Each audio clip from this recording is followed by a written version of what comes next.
Hello mga guys, it's Genevieve the Billy Norman. Clover naman itong bulaklak na ito guys. Pero sa kanilang bansa pala, it's a grass only. Di naman siguro ako maglagay-lagay dyan kung hindi siya talaga bulaklak. May details naman talaga ang pagkabulaklak niya. Amo Genevieve? Paano naman nila nasabi na ano yan? Grass yan. May petals nga eh. Oo nga. Di naman siya pangit, diba guys? Mahilig lang talaga kasi ako sa bulaklak eh, mga decoration.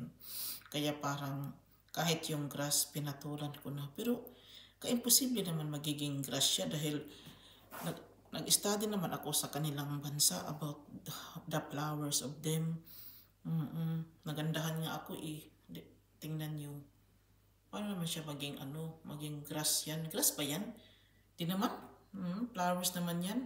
Clover pangalan niya eh. Madami kasing tumubo dito ganyan guys. Ganito.